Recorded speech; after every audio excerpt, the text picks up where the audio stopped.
sense, there's a huge overlap between the two. Really interesting.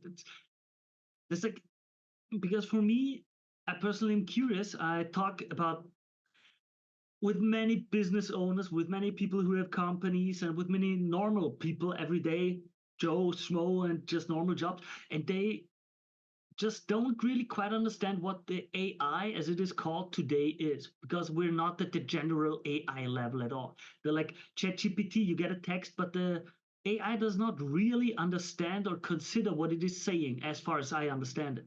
It's just a statistical calculation of what is the most likely next word that should be done as the next one to the query that exists. And I've got like a database of, let's just say, 1,000,000 texts, and then it checks, okay, usually if these combinations of words or characters are used, then it's most likely that these characters and combinations are supposed to follow that.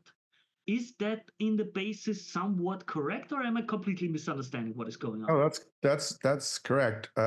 When we think of AI these days, we're thinking of just ChatGPT or Dolly or something like that. It of course is doing a complicated version of what you said, but that's what it's doing. It's really just estimating a probability distribution, say, on the set of sentences, and saying, given that I've seen these sentences, what is the likely set of sentences that should follow? And it's doing this on a scale that's hard to imagine, with the size of the data sets and the amount of computing that goes into actually fitting the models and so on. So I don't want to trivialize that, because it's the engineering there is very impressive and very difficult. But it is just a very large statistical model. That's basically what it is. And it works surprisingly well.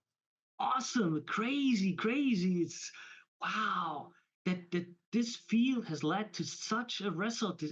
To me, it's magical. And as you said, the engineering feeds behind it, because many people, they just know the typing it in and they get a result, but there's so much hardware behind it. There's so much optimization of code to make it work as good as possible. Like if you have these things, these queries and loops and stuff that is going through millions or billions of data points, there is a huge importance in being efficient in the code and in the formula with which it calculates.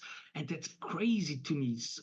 Could you help us a bit look behind the veil here? What are some challenges that we as normal people might at least understand with your help of layman's terms? What are the challenges? Yeah. Well, first of all, just to be clear, I'm not an expert on those kinds of models. But these are usually called deep learning models, which are, you can just think of as models with many layers to them. And the important thing is that they have these parameters that are estimated from data. But these models, so a typical statistical model might have 4, 5, 10 parameters, whereas these models have billions of parameters. And so you have to figure out, well, what are good settings for these parameters? And that's the training process. And that's where you take the data, which could be, like everything on the internet, for example, and you're trying to estimate what are good values of these parameters.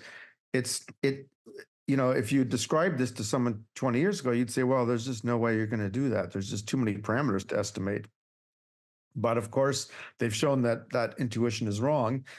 And so there is just a lot of very clever optimization going on to find good settings for these parameters so that these models will work well. So this process, which is called training the model, which is estimating the parameters from the data, just involves very, very smart optimization techniques, but also just lots of computing. I mean, you just have to have very powerful computers to be able to do this. If you like this clip, watch another one. And if you want to see the whole interview, click here.